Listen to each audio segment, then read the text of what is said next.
All right, Spread the Floor, episode 53.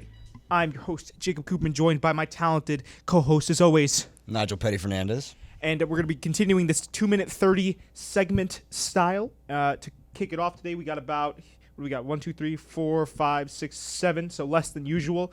We got 7 segments. Let's get into it. Let's get started. All right, we got the Kobe Bryant Hall of Fame induction.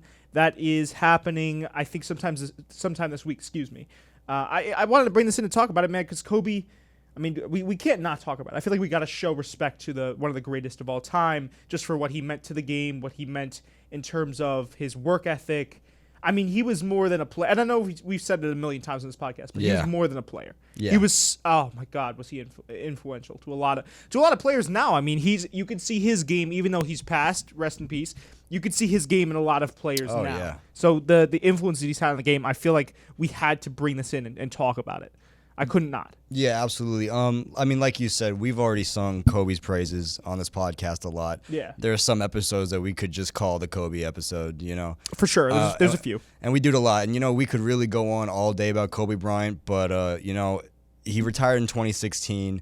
I think we were all waiting for this to happen. Obviously, his last game, he drops to 60 points. Right. And I think that the only thing on everyone's mind is just like, man, I can't wait to see him go into the Hall of Fame. Yeah, I just wish he would have been alive for it. You know what I'm saying? Oh, it was so tragic. No, but he'll be there. He'll be watching down. You know what I'm saying? It's gonna be a really emotional thing. It's gonna be. I mean, obviously, they already had one of the things. Michael Jordan was there and he was crying. You know, of course, everyone got emotional. Shaq was crying. Yeah. So I think that. You know, as NBA fans, we sing Kobe's praises and we look back on his life as much as we possibly can. I think that this is going to be a great event. This is going to go down as one of the clips that we go back 2 years later when we're talking about Kobe Bryant. You know what I'm saying? Oh, on Mamba 100%. Day. And as sad as this event is, I still think if you want to look at the silver lining, and I'm not saying that his death was at all a good thing, but I'm saying because of his death, his impact now and the way people will remember him would be far greater than if he had just retired. You understand what I'm saying? Does that make any sense? Yeah, it does.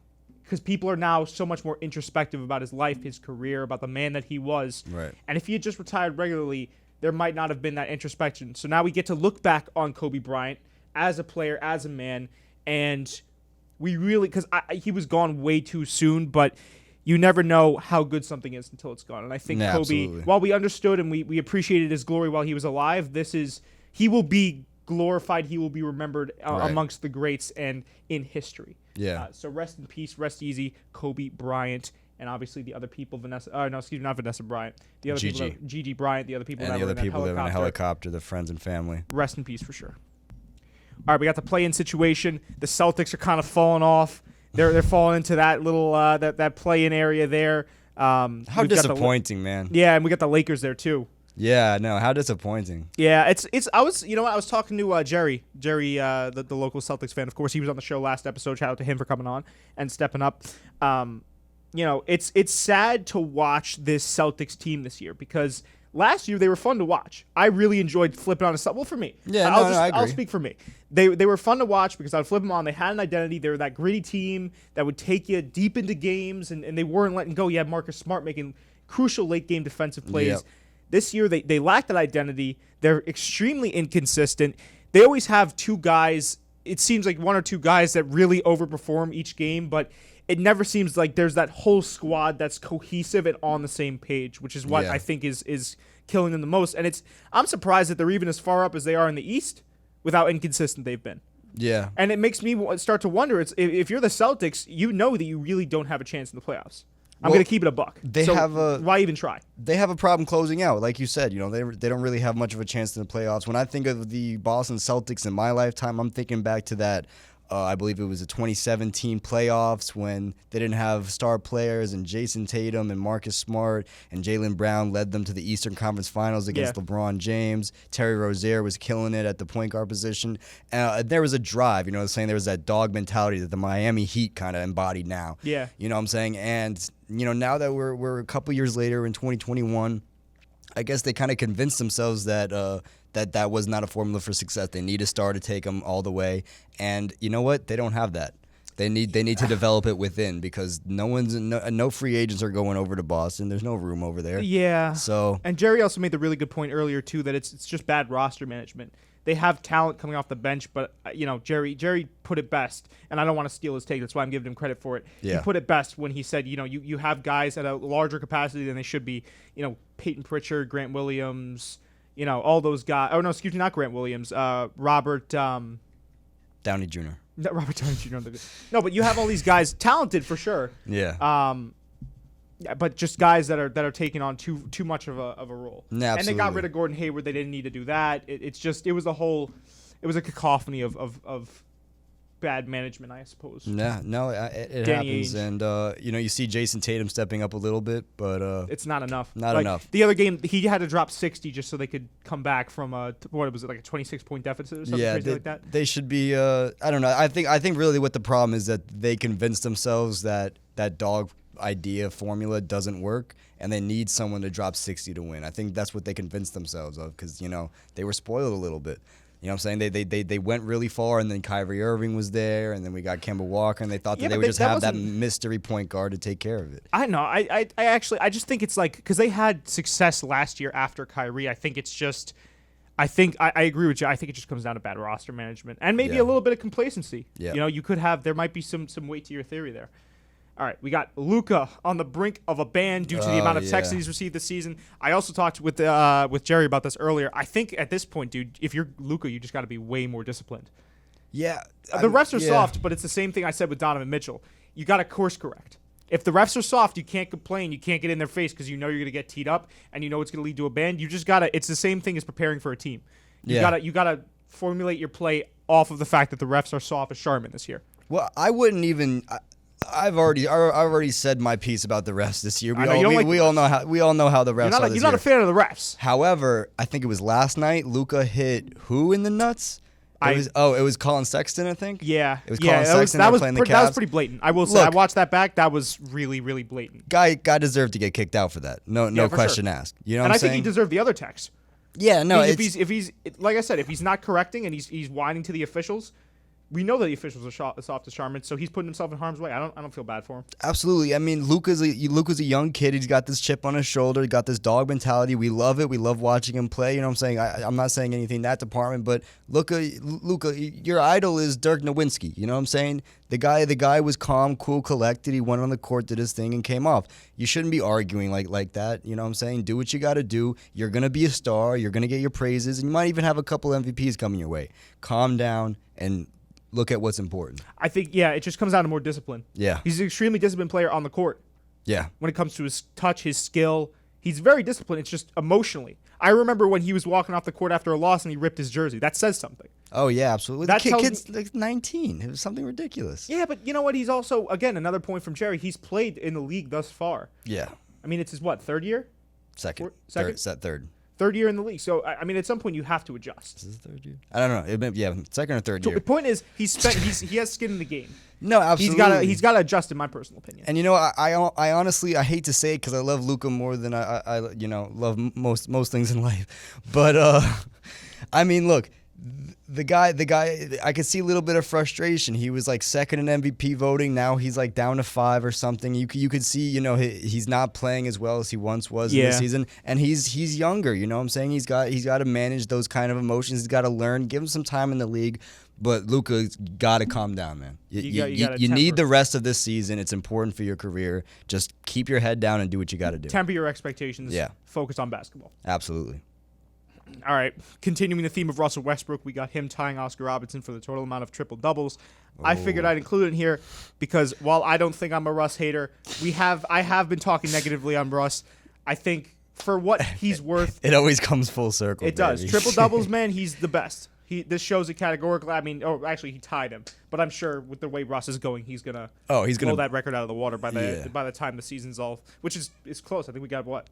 Couple weeks left. Yeah, week or two. So he'll surpass Oscar Robertson. Oh, listen, yeah, by a lot. Russell Westbrook, talented player, man. But what I said still stands.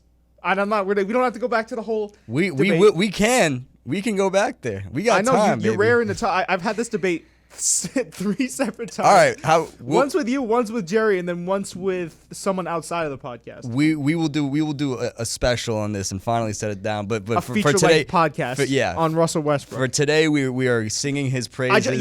That's why I wanted to bring it in. Yeah. So I'm not looking for a conflict. It was Coop's idea to talk about Russell today, so we're gonna give him the credit where credit's due. Right, I give him credit where credit is due. Yep. I feel like I'm a fair and objective NBA fan. Can you say that? Yeah, absolutely. Okay, so I give him the credit where credit is deserved. Hell of a triple-double, man. The hell of a triple-double, man. I mean, what do you call him? Triple-dub man. Listen, it's not very often that you get an NBA player holding the number 1 spot on any record. Yeah. And usually when you do, it's always something super specific, like player with the most 35, 15, and 10. You know what I'm saying? Something crazy like that. This is a little bit more broad, but it is somewhat. No, this is a big record. You know why it's a big record? Because this is a big deal. People are downplaying it because of the Russell Westbrook kind of hate that I feel like is going on in the league. Maybe you call me out on that, but I feel like it's a big deal because it was once thought to be an unbeatable record. And you know what that means is that everything is unbeatable until someone comes along and beats it. People still think that the 100 points in a game Wilt Chamberlain record is unbeatable. You know what I'm saying? People thought that the triple-double record was unbeatable. People thought that a lot of records were unbeatable. However, coming along, we're seeing players like Russell Westbrook, who honestly are not even top 5 players in the league. That's what I'm saying. Coming through and coming down, and they're blowing these records out of the water. And I think that not only does it give us hope that these records are beatable, but it also gives us something to be proud of in our generation of basketball. You know what I'm saying? I always had my older brother and my dad talk about Dominique Wilkins and Michael Jordan and this and that. I'd like to talk about LeBron James and Russell Westbrook. Yeah, you know? and he doesn't need. I will say this again. He doesn't. I don't think he has enough to get it done. But he doesn't need that. You know what I'm saying? He's no. What he's doing is historic, and that shows you that a player can be historic without having to win it all. Right. You know. Right. All right. We'll get that feature-length podcast going. We will. All right, because I know we could argue about that. We could argue about that for 45 minutes. We'll do a documentary on it. All right. We got Rookie of the Year predictions. Closes up in about a week. What are we thinking? I think, I honestly, it's for me, it's pretty neck and neck with LaMelo and Anthony Edwards. Yeah. I was going to say the same exact thing. I've been saying LaMelo the whole year. I'm still going to stick by that. But Anthony Edwards has been putting on a show. He has. And I think LaMelo obviously has more in the highlights department. The media probably is more partial towards LaMelo. Oh, yeah, easily. So that might get it for him. Yeah. I'm not closing the door on that possibility, right. But Anthony Edwards has been extremely consistent. And he wasn't doing that well. I mean, he was doing well, but he's really kicked it up a notch. Oh, yeah, 100%. And I think that I was, if I'm going to be biased for the entire season, I've been saying LaMelo Ball. But if I'm going to be completely unbiased, it's pretty neck and neck. Anthony Edwards is on a tear. I think LaMelo kind of had it more in the beginning of the season. Yeah, but obviously timeout really kind of threw a wrench. LaMelo's injury did not help, and Anthony Edwards has only been getting better. So this is a nail biter for sure. And also Anthony Edwards, I will say, if we're talking media, he does have the personality that the media eats up because he's a hilarious dude. Yeah. Remember the whole thing with what was it? What sports do you play? And he's like, golf. I'm in there. No, they were talking about the owner of it was like the Timberwolves got bought by A-Rod or something. Yeah, he got bought by A-Rod. How do you not know who A-Rod is? Who doesn't know A-Rod? That makes me feel old as a no. And the thing is, I think Anthony Edwards is younger than us. He is. He's We're older than this is the first time in my life where I'm older than the rookies that are going into the NBA. That's wild. Yeah, isn't that a crazy Zion feeling? Was younger than us. Zion is younger than us. And we're two schmucks doing a podcast. Okay. I know. And he's 19 years of age. So I'm 1 year. I'm 2 years older. And you're than 2 him. years. Wow. And he's doing that, man. He's a certified talent for sure. Yeah. I think this entire rookies class will really do well. I think we've seen a lot of standout talent. Emmanuel Quickley, LaMelo, Anthony Edwards. Haven't heard a lot from Wiseman recently. Yeah, Wiseman had a good little push, and then I think he slowed down a little bit. I mean, it's also just like my prediction went out the window there. Well, it's the NBA. Anything could happen. It's very volatile. But also, you have to think about it. Wiseman's on a team with Steph Curry. If we're talking about the Warriors, we're not talking about Wiseman. Steph Curry. That's you true. know what I'm saying? So well, that was also something that I had the prediction of from the start is that he's going to the Golden State Warriors. They have the standout player that is Steph Curry. Yeah. That is Draymond Green.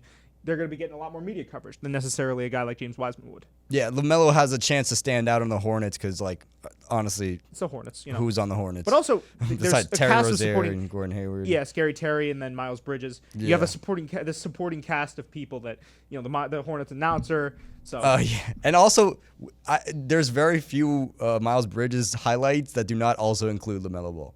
that's true. So And the Hornets announcer. yeah, no, the Hornets announcer is the man for sure. Miles Bridges. Yeah, All right. we need that. We need that for the Knicks. Come on, Knicks. We do. Okay, J. Cole to play in the African league that is being opened up Yeah. as a subsidiary. How do you feel about that? Listen, man, Sheck Wes, we got Sheck Wes coming up in a second here, too. He's playing pro ball in Paris. Yeah. We see these rappers, man, if they're good at basketball, obviously J. Cole's older, but we know he has bounce. We know he can play. He played in the celebrity game in what I year was don't that? hate that. 2010? 2010 was it? 2009? Something like that. I think it was right after Sidelines came out. Not Silent Sources. Oh my gosh. It's right after Sideline Story came out, his first debut album, because he had really short hair during that game. Well, this gives me similar vibes to Jake Paul going into celebrity boxing. Nah. I don't know if I can get behind that. Why's that? I don't know if I can get behind that. I think so. First of all, Well, there's a lot more integrity involved with guys like Sheck Wes and J. Cole playing because they're taking it more seriously. But I think you also it's still can't really throw a basketball game like that either. I'm You not think it's true? accusing we anybody. can't have that conversation. We Yeah, don't want to yeah. get off. But you know, we're thrown or not, there's still the spectacle aspect. It's the same. Oh, I agree with you there, except for the fact that Jake Paul was a YouTuber and J. Cole is a multi-million-dollar selling That was both platinum rapper. Sheck Wes, there's a different story. We'll get to that in a second. He's kind of he's kind of blended the two, Sheck Wes. But anyways, predictions real quick. Predictions on how J. Cole is going to play. We talked about J. Cole the other day What's he dropping per on the game? Jacob Cooperman We podcast. I think J. Cole is a good basketball player. He was at the dunk contest Right. All-Star game. I don't think he's going to do very well. I think he drops like a cool 10, 5, and 6. Nah, I wouldn't even go that far. I say he comes off the bench, maybe end a second string, probably beginning a third string, and I say he has a cool little year in that league, and then They signed him to 3 or 4 games, so we'll have to see how he yeah, goes. no, I think he's just there. We don't know for the fun. competition His in the album African is League, dropping in like 4 days. We don't know the level of competition in the African League though. We don't know who's playing in that. Yeah, so that's a good way to get some attention. I just don't think he's going to go in there and be a good basketball player. Tell me what you think. I think he drops 10, 5, and 6. Yeah, you're ridiculous. No, I'm not. No, You're I'm not. out of your mind. No. I think he could go off. there's but a very good chance, in my personal opinion, that he drops 10, 5, and 6. That's an average. That's the mean statistics that I would put forward. Which means he could drop somewhere in the range of 6, 5, and 4, or 12, 7, and 5, whatever. But they don't even have the type of facilities over there to let him get a jump shot. You know what I'm saying? The guy is very. He has a jump shot. He's been training. He has a training. jump shot. He's training athletic. in the same way that I've been training. Like He went into that 99 overall gym in New York City. He's Yeah, been but training. He's been in the lab. yeah, all right, I can get behind that, but I don't know. Listen, the Pistons. All right. We can talk about spectacles all we want. We got to move on in a second here. But the Pistons would not have offered him a tryout if they did not feel like he was not skilled enough. You understand what I'm saying? That's true. I just feel like that boat has shipped. That boat has sailed. We'll see. We'll see because he is We getting will older. see. I think that we should keep track of this story though, and Yeah. I think we should cover it as it goes. Yeah. Because the J. Cole hype is already up right now anyway. So Could be a publicity stunt. All right, we got Sheck Wes playing pro ball in Paris. I heard that Sheck Wes was good. Sheck Wes is nice. I never seen him play though. I never saw any videos. He was in that same. I think he's played in some games with J. Cole in that 99 overall gym and just in pro runs. He's good. Yeah. I saw him on J Law B-ball. I'd honestly, maybe I'm crazy. I honestly don't know what I'm talking about, but I'd almost rather play in the Paris. I think the Paris league is like older and more. It's more like there's probably better players over there in Paris just because Than the the fact NBA? that it's established, not in the NBA, but okay. in the African league, just because it's Yeah, more the African League is established. new. Yeah, They the don't even African know. league is new. I Yeah. feel like they're probably filling out rosters as we speak. Yeah, so I feel like Sheck Wes probably has and he's younger. I feel like he probably has a chance to do better than J. Cole. Yeah, well, Sheck Wes will. It's a more competitive league. While I'd say 10, 5, and 7 is an average score or stat line for J. Cole, I think that's the bottom. I think that's Sheck Wes's what is it? Basement floor. I never seen the guy play. I don't know if I could just see like his game a little bit. If you look him up, you'll see his game. He's very smooth.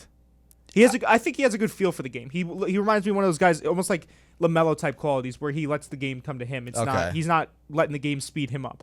I think it's cool. He's going to be in a more competitive league. He's going to Yeah. be playing very serious basketball, and I think they have the facilities established to give him what he needs, whether Yeah. that be a jump shot or a handle, whatever he needs. The weird thing to me is what's up with all these rappers playing pro ball? This Hey, happened man. in the space of a week.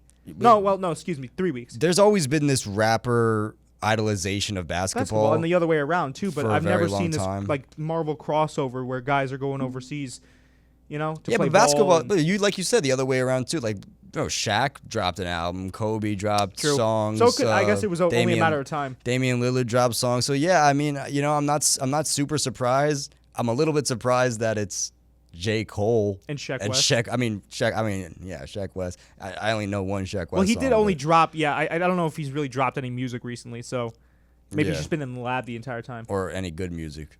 So what's okay? Well, actually, no. He has a few bops, but again, we don't want to. Get off No, topic. yeah, we have the I would want to see Chris Brown maybe hoop. Chris 'Cause Brown's older. Actually nice. Chris but he is Brown, older. yeah, is another guy like J. Cole. I think that I would have liked to seen him hoop like 10 years ago. I'm glad that Justin Bieber's not making a push for it. I'm glad that boat Justin Bieber that boat left. He'd be getting swatted on the Yeah, regular in the no, Paris there League. was that little period where like he thought he convinced was nice himself with it. that he was really good. He thought he was nice with it. Yeah. Yeah, He, like, I did too when I was 14. He was Fist bump. Justin Bieber. We're calling you out to a celebrity basketball match. Yeah, I'll play Justin Bieber. I'll play Justin Bieber. I think He might be better than me though. He has a lot more free time No, than I think do. I think I can get like at least one bucket on Justin Bieber. Nah, I think it'd be more than one bucket. You think so? Because I usually like I don't think he joke really around. plays basketball like that anymore. Yeah, I don't know. Well, I think, we do. I think that was just a little phase he went through. Well, we'll see. We'll have to see. He is skinny, so I know I can take him to the hole.